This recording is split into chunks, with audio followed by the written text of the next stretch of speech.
أعوذ بالله من الشيطان الرجيم بسم الله الرحمن الرحيم الحمد لله رب العالمين الحمد لله الذي لا يبلغ مدحته القائلون ولا يحصي نعماءه العادون ولا يعد حقه المجتهدون الذي لا يدرك بعد الهمم ولا يناله غوص الفطن الحمد لله الذي ليس لصفته حد محدود ولا نعت موجود ولا وقت ممدود ولا عجل ممدود أما بعد صلى الله على سيدنا مولانا حبيب إله العالمين أبو القاسم المصطفى محمد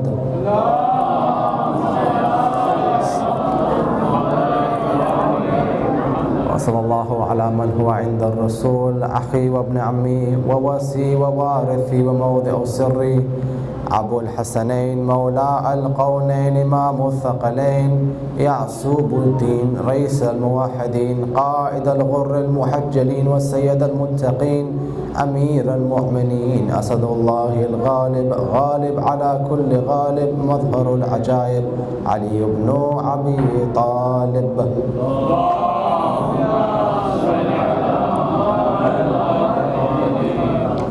وعلى أهل بيته الطيبين الطاهرين المعصومين المظلومين ولعنة الله على القوم الظالمين من الآن إلى يوم الدين أما بعد صلى الله عليك يا أبا عبد الله صلى الله عليك يا ابن رسول الله يا رحمة الله الواسعة يا باب نجاة الأمة يا عبرة لكل مؤمن ومؤمنات يا غريب يا مظلوم كربلاء فيا ليتني يا ليتني كنا معكم سادتي فنفوز والله فوزا عظيما أما بعد قال الله الحكيم في محكم كتابه الكريم بسم الله الرحمن الرحيم ألم يجدك يتيما فآوى صدق الله العلي العظيم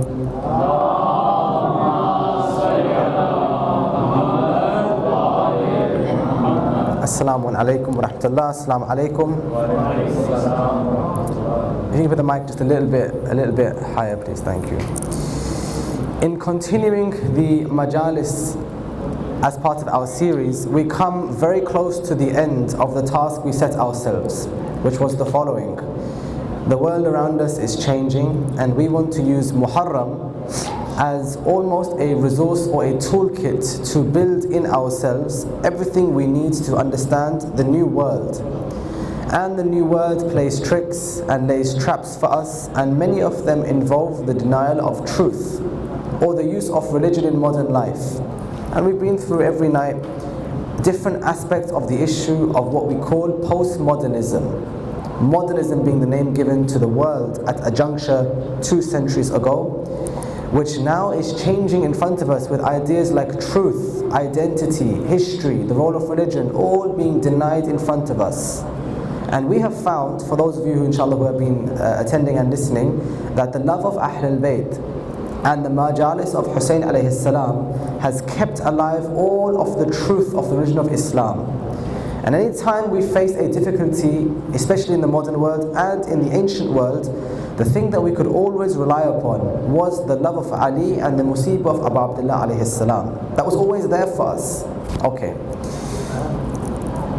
The world we live in, you could argue, is antithetical or opposite to how our fitrah is.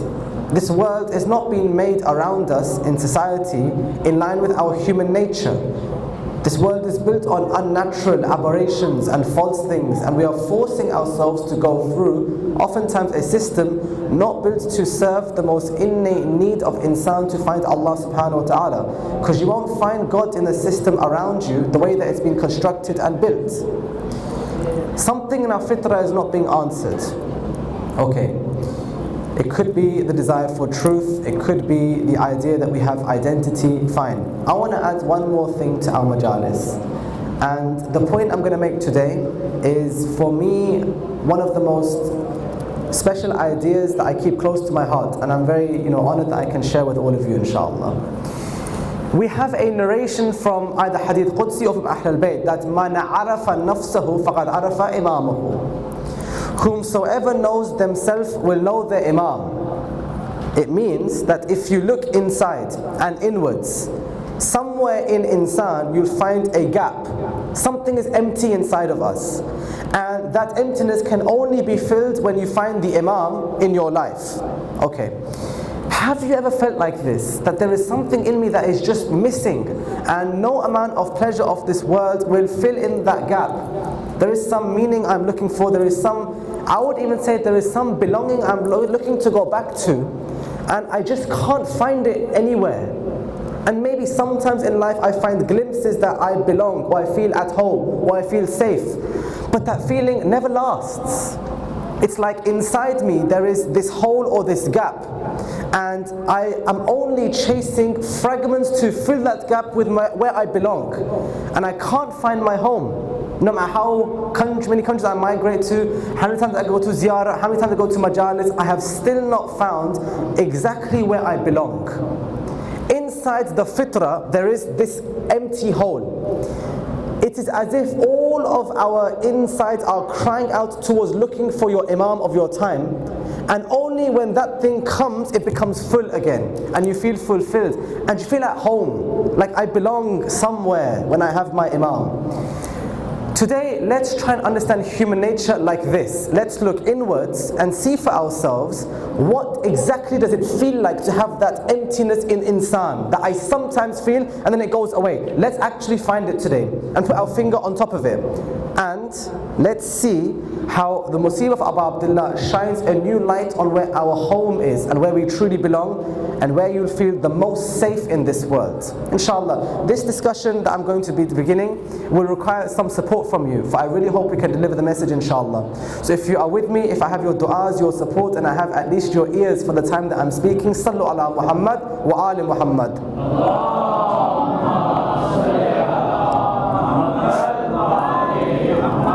Okay, shall we begin, inshallah? Shall we get going?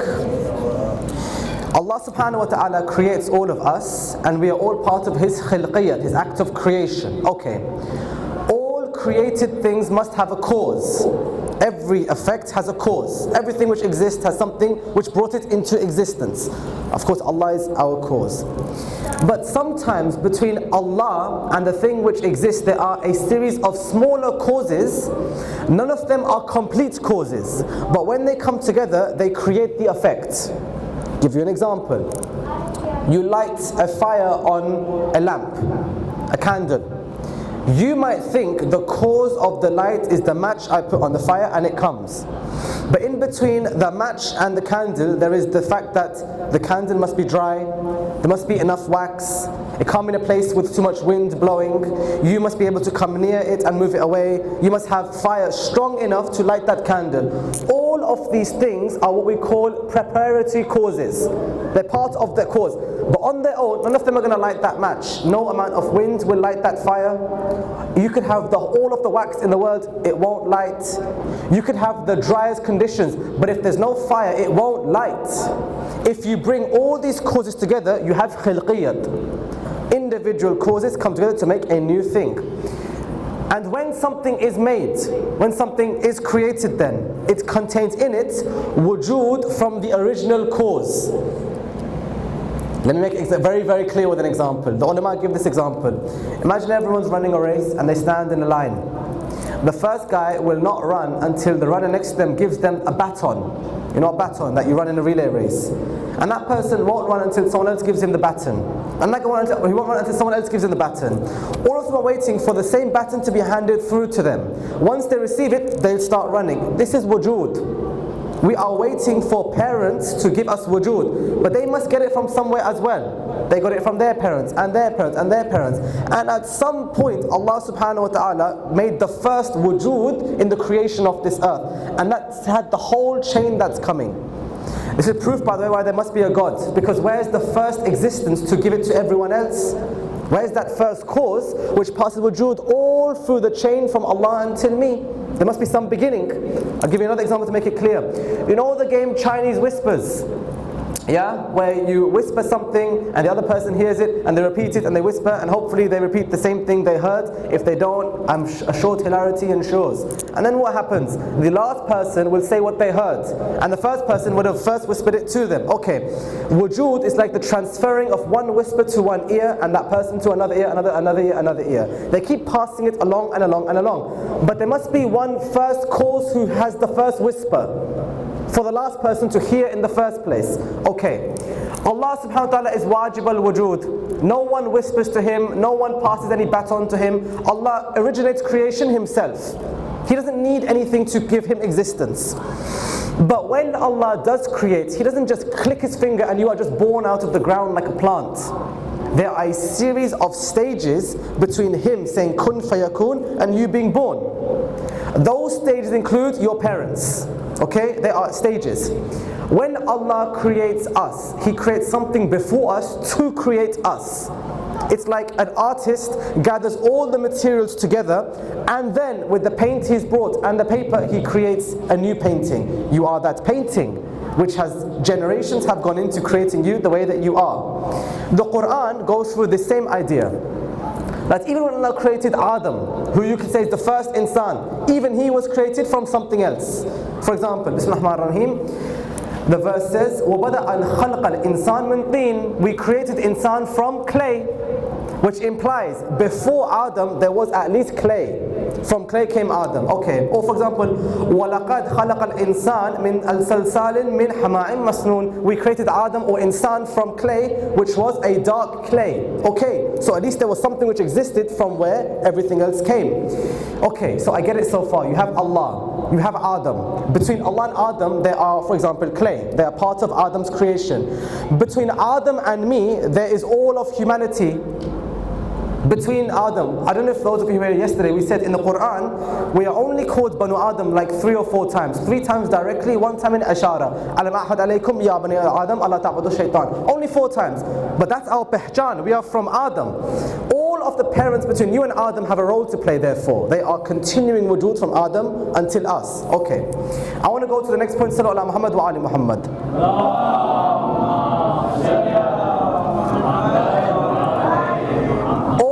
This series I had been dropping narrations here and there to bring them together right now.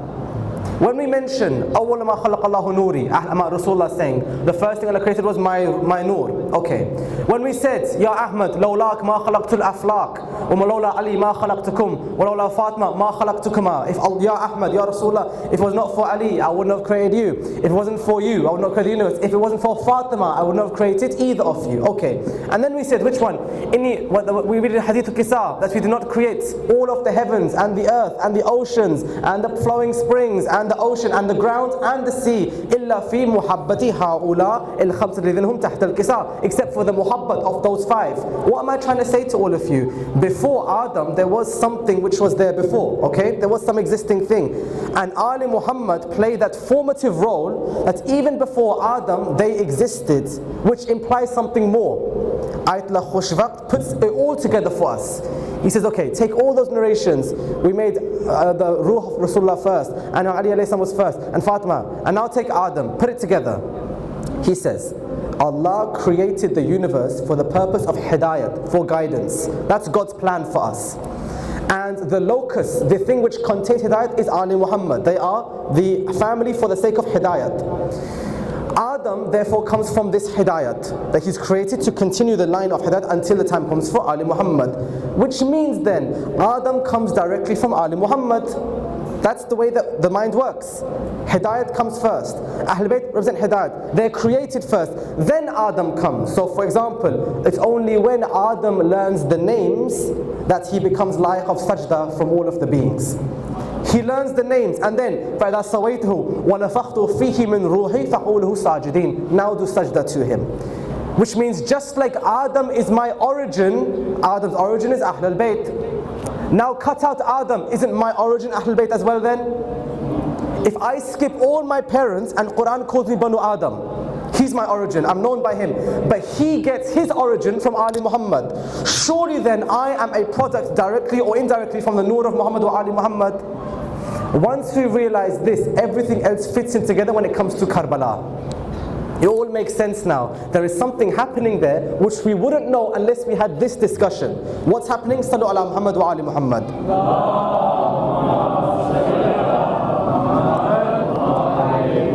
Now, when I have lectured in this topic before, parents sometimes say to me, wait a second, we're telling our kids to follow us and respect us and listen to us, and you're telling us skip your immediate parents and go all the way to Adam and Rasulullah and Ali Muhammad. What about your actual parents? Are they not your origin? Well, it's true. In the system of causes, your most immediate cause is your mother and father. They are your most immediate cause. And many huquq go to your parents directly.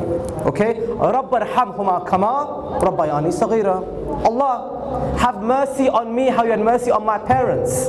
We mentioned them when we talk back to Allah subhanahu wa ta'ala. Okay. Imam as-Sajjad alayhi salam, Zainul Abedin alayhi salam.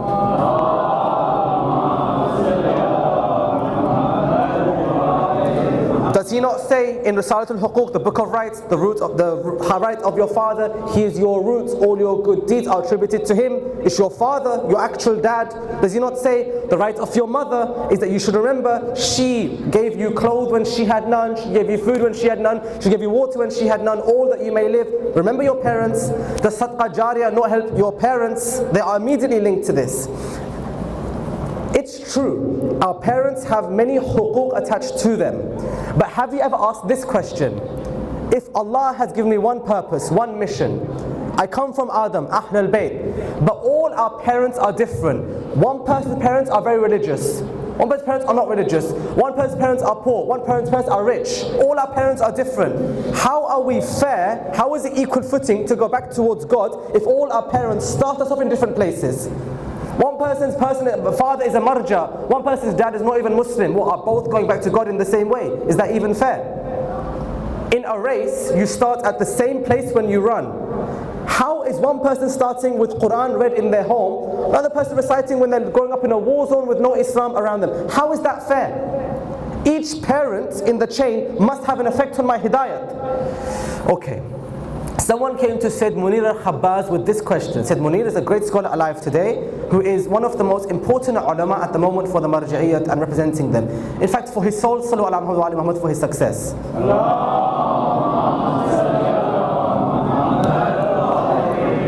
Someone said to him, Sayyidina, if I had been born to different parents than the ones I had been given, surely my whole life would have been different. And God gave me these parents. And then the questioner also said, let's say I had different parents, I'd be a whole different person. Maybe, for example, my family's poor, I would have been rich. Maybe my family's not religious, I would have been religious. Maybe my family has abusive people in that family, I would have been free from that abuse. Why does Allah give us varying levels of parenting in our immediate causes when Ali Muhammad, our true origin? Okay. Syed Munir answers the question in 5 different ways. And each way comes from a different ilm of Islam. The first one he says, I'll answer it legally. Okay, legally. When are you making your claim against God? It's a very sensitive point. When are you claiming against God, I do not like the parents you gave me? When? You can't say it once you've been born, because it's already happened now. And Allah has done it already. So you want to claim, Allah, before I was born, you should have given me better parents, not parents who are doing X, Y, and Z. Okay. But before you were born, did you have any right against Allah? You had no wujud in the first place. You didn't exist. You were given wujud by Allah. So where were you that you can claim a right to God, I deserve this? Syed Munir says, when were you entitled from God for anything in the first place? Wujud itself, existence is a gift. No one deserved it before we were created. It was given to us by Allah's mercy. It's not like the rights we have today in law, where we have a contract, right? Where I have a contract with you, you have with me. I want to give you something, you want to give me something. So we trade with each other to have a good contract. That contract only works because I lack something I need from you. If I'm buying something from you, you need money from me, I need those tomatoes from you. We both lack something, so we have a right. If you don't give me those tomatoes, I'll sue you. And if I don't give you money, you can sue me. We have a contract because we need something.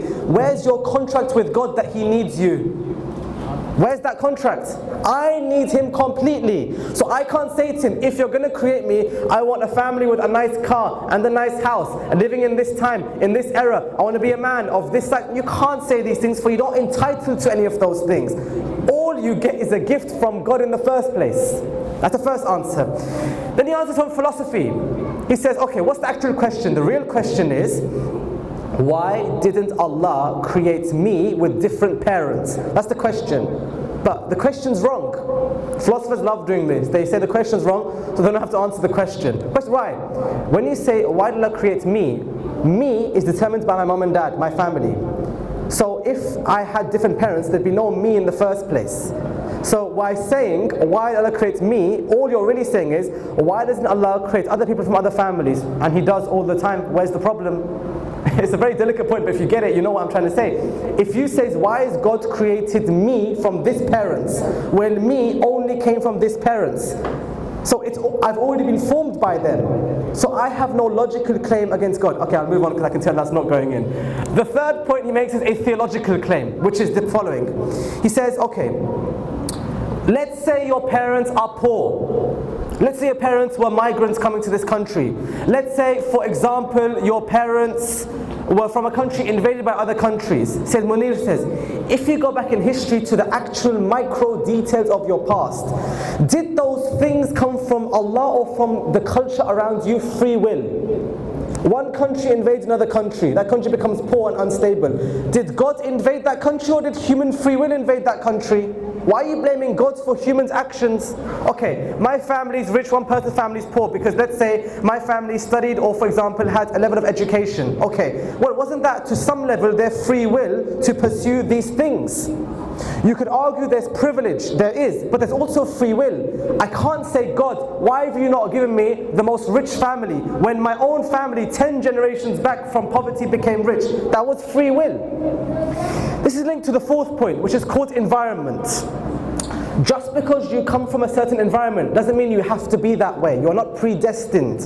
Your family, your parents are a factor. They are one cause of how you'll be. But your parents can be poor and you become rich. It can happen. You can work hard and become rich. Parents can be very wealthy. You could lose it all in your free will. Parents can have no deen. Children have more deen than their parents. Parents can be Banu Umayyah, but their child becomes Umar Abdul Aziz, a good man from their family. Parents can be our Imam. The son can be Ja'far al-Kadhab, a liar from the child of an Imam. It's possible. Just because your parents have a certain level doesn't restrict us in the same way. Okay, here's the fifth answer to the same point. From philosophy, from mysticism. Syed Munir says, in this whole world there is good, there is bad, there is hot, there is cold, there is light and dark. The world is made of opposites. The world is made of opposites. He says, how would you know good parents if you hadn't seen bad parents? Free will creates evil and bad things, fine. One person's parents are bad. You grew up with bad parents. Surely that will make you have a better children and be a better mother and father to your child. Because you've grown up seeing how it was done wrong, now you're going to do it right. The world is built with lessons like this, where you see wrongdoing around you so that you can learn and improve on that which is wrong. So if someone says, I don't like the fact that Allah has said my origins Ahlul Bayt, I come from Adam, but why are my parents bad? Well, they don't fix and determine our rank. Allah determines our rank and our free will finds it. Sallallahu alaihi Muhammad.